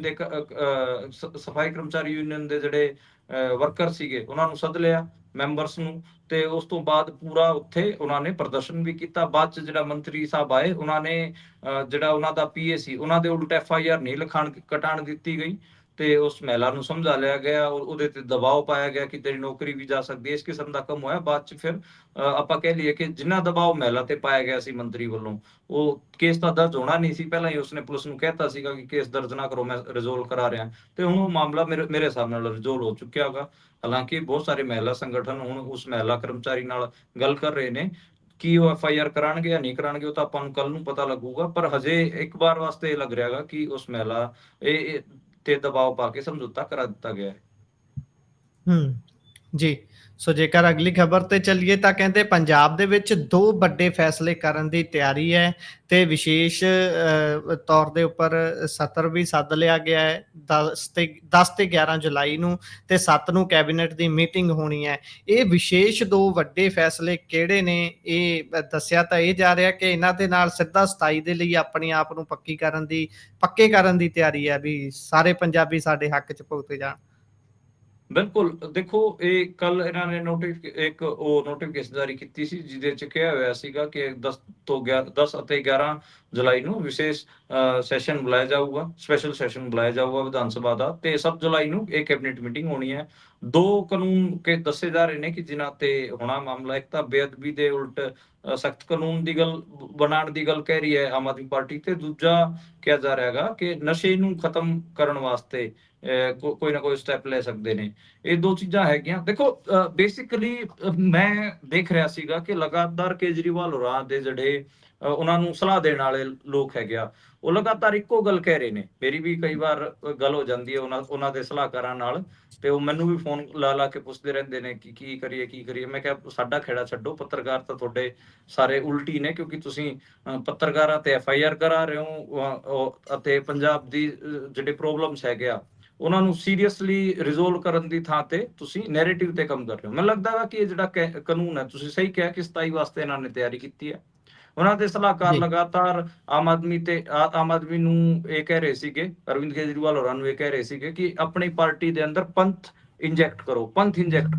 ਪੰਥ ਇੰਜੈਕਟ ਕਰਨ ਦਾ ਮਤਲਬ ਉਹਨਾਂ ਦਾ ਭਾਵ ਇਹ ਸੀਗਾ ਕਿ ਤੁਸੀਂ ਜਿਹੜੇ ਪੰਥਕ ਇਸ਼ੂ ਹੈਗੇ ਆ, ਜਿਨ੍ਹਾਂ ਦੇ ਬਾਰੇ ਤੁਸੀਂ ਬਹੁਤ ਵੱਡੇ ਦਾਅਵੇ ਕੀਤੇ ਆ, ਉਹਨਾਂ ਨੂੰ ਐਡਰੈਸ ਕਰੋ। ਤੇ ਮੈਨੂੰ ਲੱਗਦਾ ਗਾ ਕਿ ਉਹੀ ਐਡਰੈਸ ਕਰਨ ਦੀ ਕੋਸ਼ਿਸ਼ ਹੈਗੀ ਆ। ਹਾਲਾਂਕਿ ਜਿਹੜਾ ਬੇਅਦਬੀ ਦੇ ਉਲਟ ਜੋ ਕੁਝ ਹੋਣਾ ਚਾਹੀਦਾ ਸੀਗਾ, ਉਹਨਾਂ ਦੋਸ਼ੀਆਂ ਨੂੰ ਸਜ਼ਾ ਮਿਲਣੀ ਚਾਹੀਦੀ ਸੀ, ਉਹ ਸਾਰਾ ਤਾਂ ਕੁਝ ਕੀਤਾ ਨਹੀਂ ਹੈ। ਹੁਣ 27 ਵਾਸਤੇ ਇੱਕ ਆਪਾਂ ਕਹਿ ਲਈਏ ਕਿ ਸਿੱਖ ਜਿਹੜਾ ਰੋਹ ਹੈ ਉਹਨੂੰ ਕੰਟਰੋਲ ਕਰਨ ਦੀ ਕੋਸ਼ਿਸ਼ ਹੈ, ਤੇ ਜਿਹੜੇ ਪੰਥਕ ਇਸ਼ੂ ਹੈਗੇ ਉਹਨਾਂ ਨੂੰ ਇਹ ਦਿਖਾਉਣ ਦੀ ਕੋਸ਼ਿਸ਼ ਹੈ ਕਿ ਦੇਖੋ ਅਸੀਂ ਪੰਥ ਵਾਸਤੇ ਇੰਨਾ ਸੋਚਦੇ ਹੈਗੇ ਤੇ ਅਸੀਂ ਬੇਅਦਬੀ ਦੇ ਉਲਟ ਕਾਨੂੰਨ ਲੈ ਕੇ ਆਏ। ਮਤਲਬ ਇਹ ਕਹਿ ਸਕਦੇ ਹੋ ਕਿ ਤੁਸੀਂ ਇਹ ਵੀ ਇਹਨਾਂ ਨੇ ਨੈਰੇਟਿਵ ਤੇ ਕੰਮ ਕਰਨ ਦੀ ਤਿਆਰੀ ਕਰ ਲਈ ਹੈ, ਭਾਵੇਂ ਦਿਲੋਂ ਸਿੱਖਾਂ ਦੇ ਉਲਟ ਹੋਣ, ਮਤਲਬ ਪਰ ਇਹਨਾਂ ਨੇ ਜੀ। ਇਸ ਕਿਸਮ ਦੇ ਲਗਾਤਾਰ ਐਕਟ ਵਗੈਰਾ ਪਾਸ ਕਰਕੇ ਇਸ ਕਿਸਮ ਦੀ ਚੀਜ਼ਾਂ ਕਰਕੇ ਨੈਰੇਟਿਵ ਕਿਤੇ ਨਾ ਕਿਤੇ ਬਣਾਉਣ ਦੀ ਇਹਨਾਂ ਨੇ ਕੋਸ਼ਿਸ਼ ਕਰਨੀ ਹੈ, ਜਿਹਦੇ ਕਰਕੇ ਇਹਨਾਂ ਨੂੰ ਫਾਇਦਾ ਉਸਕੇ 27 ਦੇ ਚੋਣਾਂ 'ਚ। ਨਸ਼ੇ ਵਾਸਤੇ ਵੀ ਤੁਸੀਂ ਦੇਖੋ, ਨਸ਼ੇ ਦੇ ਉਲਟ ਇਹਨਾਂ ਨੇ ਕਿਵੇਂ ਬੁਲਡੋਜ਼ਰ ਐਕਟਿਵਿਜ਼ਮ ਇੱਥੇ ਲਾ ਰੱਖਿਆ। ਬੁਲਡੋਜ਼ਰ ਆਪਾਂ ਕਹਿ ਲਈਏ ਕਿ ਸਰਕਾਰ ਚੱਲ ਰਹੀ ਹੈ, ਕਿਸੇ ਦੇ ਵੀ ਘਰ ਜਾ ਕੇ ਇਹ ਬੁਲਡੋਜ਼ਰ ਨਾਲ ਢਾ ਦਿੰਦੇ ਨੇ, ਤੇ ਉਹਦੇ ਕਰਕੇ ਕਿਤੇ ਨਾ ਕਿਤੇ ਨੈਰੇਟਿਵ ਬਣਾਉਣ ਦੀ ਕੋਸ਼ਿਸ਼ ਤਾਂ ਅਗਲੇ ਕਰ ਹੀ ਰਹੇ ਨੇ ਕਿ ਅਸੀਂ ਨਸ਼ੇ ਦੇ ਉਲਟ ਇੱਕ ਸੀਰੀਅਸ ਕੰਮ ਕਰ ਰਹੇ ਹਾਂ। ਉਹੀ ਕੋਸ਼ਿਸ਼ ਮੈਨੂੰ ਲੱਗਦਾ ਵਾ ਕਿ ਇਹ ਸਿੱਖ ਪੰਥਕ ਇਸ਼ੂਜ਼ ਨੂੰ ਐਡਰੈਸ ਕਰਨ ਵਾਸਤੇ ਇਹਨਾਂ ਨੇ ਇਹ ਚੀਜ਼ਾਂ ਕਰੀਆਂ ਨੇ। ਮੈਂ ਤਾਂ ਮਤਲਬ ਕਈ ਵਾਰ ਜਦੋਂ ਫੋਨ ਕਰਦੇ ਹੈਗੇ ਉਹਨਾਂ ਦੇ ਐਡਵਾਈਜ਼ਰ, ਤਾਂ ਉਹ ਲਗਾਤਾਰ ਇੱਕੋ ਗੱਲ ਕਹਿੰਦੇ ਰਹਿੰਦੇ ਆ ਕਿ ਪੰਥਕ ਇਸ਼ੂਜ਼ ਨੂੰ ਕਿਵੇਂ ਐਡਰੈਸ ਕੀਤਾ ਜਾਵੇ। ਤੇ ਮੈਂ ਉਹਨਾਂ ਨੂੰ ਕਹਿੰਦਾ ਸਿੱਖ ਇੰਟੈਲੈਕਚੁਅਲਸ ਤੋਂ ਪੁੱਛੋ, ਤੁਸੀਂ ਸਿੱਖ ਜਥੇਬੰਦੀਆਂ ਨਾਲ ਗੱਲਬਾਤ ਕਰੋ। ਨਹੀਂ ਉਹ ਅਸੀਂ ਨਹੀਂ ਕਰਨੀ। ਮੈਂ ਕਿਹਾ ਫਿਰ ਏਦਾਂ ਥੋੜੀ ਨਾ ਹੋਣਗੇ। ਤੇ ਉਹ ਨੈਰੇਟ ਦੇਖੋ, ਉਹਨਾਂ ਦਾ ਸਿਰਫ ਇੱਕ ਗੱਲ ਯਾਦ ਰੱਖਿਓ ਜੀ, ਆਮ ਆਦਮੀ ਪਾਰਟੀ ਨੇ ਕੋਈ ਵੀ ਕੰਮ ਆਪਾਂ ਕਹੀਏ ਕਿ ਠੋਸ ਕੋਈ ਕੰਮ ਕਰਨਾ ਉਹਨਾਂ ਦੀ ਮਨਸ਼ਾ ਹੋਵੇ, ਨਹੀਂ। ਉਹਨਾਂ ਦੀ ਮਨਸ਼ਾ ਹੁੰਦੀ ਹੈ ਕਿ ਸਿਰਫ ਈਜ਼ੀ ਕੋਈ ਕੰਮ ਕਰ ਦਿੱਤਾ ਜਾਵੇ, ਕੰਮ ਚਲਾਊ ਕੰਮ ਕਰ ਦਿੱਤਾ ਜਾਵੇ, ਜਿਹਦੇ ਕਰਕੇ ਸਾਨੂੰ ਸੌਖੇ ਨੰਬਰ ਕੁੱਟਣੇ, ਮਤਲਬ ਸਾਡੇ ਵਾਸਤੇ ਸੌਖਾ ਹੋ ਜਾਵੇ, ਨੰਬਰ ਕੁੱਟਣਾ ਸੌਖਾ ਹੋ ਜਾਵੇ।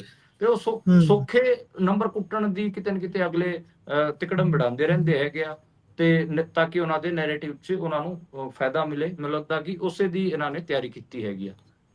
ਉਹੀ ਗੱਲ ਹੈ ਨਾ ਕਿ ਸੱਪ ਵੀ ਮਰ ਜਾਵੇ ਤੇ ਲਾਠੀ ਵੀ ਨਾ ਟੁੱਟੇ। ਉਹ ਕੰਮ ਕਰਨਾ ਚਾਹੁੰਦੇ ਨੇ ਵੀ ਸੱਪ ਤਾਂ ਮਰ ਜਾਵੇ ਪਰ ਸਾਡੀ ਲਾਠੀ ਬਚੀ ਰਹੇ, ਇਹ ਚਾਹੁੰਦੇ ਨੇ। ਚਲੋ ਅੱਗੇ ਚੱਲਦੇ ਆ। ਉਧਰ ਪੰਜਾਬ ਦੇ ਵਿੱਚ ਕਹਿੰਦੇ ਆਮ ਆਦਮੀ ਪਾਰਟੀ ਦੀ ਸਰਕਾਰ ਨੇ ਜਿਸ ਤਰੀਕੇ ਦੇ ਨਾਲ ਬਾਰ-ਬਾਰ ਰੀਸ਼ਫਲ ਕੀਤਾ ਕੈਬਨਿਟ ਦੇ ਵਿੱਚ, ਇਹ ਬੇਹੱਦ ਕਹਿ ਲਈਏ ਵੀ ਰੌਚਕ ਗੱਲ ਹੈ ਕਿ 25 ਵਿਧਾਇਕਾਂ ਨੂੰ ਹੁਣ ਤੱਕ ਇਹ ਮੰਤਰੀ ਬਣਾ ਚੁੱਕੇ ਨੇ, ਤੇ ਕਈਆਂ ਨੂੰ ਮੰਤਰੀ ਬਣਾਇਆ ਫਿਰ ਹਟਾਇਆ, ਕਈਆਂ ਦਾ ਖਾਸਾ ਸਨਮਾਨ ਕੀਤਾ ਫਿਰ ਉਹਨਾਂ ਨੂੰ ਪਾਸੇ ਕੀਤਾ, ਤੇ ਕਈਆਂ ਨੂੰ ਜਲੀਲ ਕਰਕੇ ਪਾਸੇ ਕੀਤਾ, ਉਹ ਵੀ ਜਾਣਦੇ ਨੇ। ਬਾਅਦ ਚੋਂ ਕਲੀਨ ਚਿੱਟਾਂ ਵੀ ਦਵਾ ਦਿੱਤੀਆਂ ਗਈਆਂ। ਇਹ ਸਾਰੇ ਦੇ ਵਿਚਾਲੇ ਹਾਲੇ ਵੀ ਇੱਕ ਮੰਤਰੀ ਹੋਰ ਬਣ ਸਕਦਾ ਹੈ, ਤੇ ਇਦਾਂ ਜਗ੍ਹਾ ਖਾਲੀ ਕਿਉਂ ਰੱਖ ਲਈ ਜਾਂਦੀ ਹੈ, ਇਹ ਵੀ ਜ਼ਰੂਰ ਦੱਸਿਓ। ਬਿਲਕੁਲ ਤੁਸੀਂ ਸਹੀ ਕਹਿ ਰਹੇ ਹੋ ਕਿ ਹਜੇ ਤੱਕ 24 ਵਿਧਾਇਕਾਂ ਨੂੰ ਇਹ ਮੰਤਰੀ ਦੀ ਕੁਰਸੀ ਦੇ ਚੁੱਕੇ ਨੇ, ਤੇ 8 ਵਿਧਾਇਕਾਂ ਤੋਂ ਮੰਤਰੀ ਦੀ ਕੁਰਸੀ ਖੋ ਚੁੱਕੇ ਨੇ।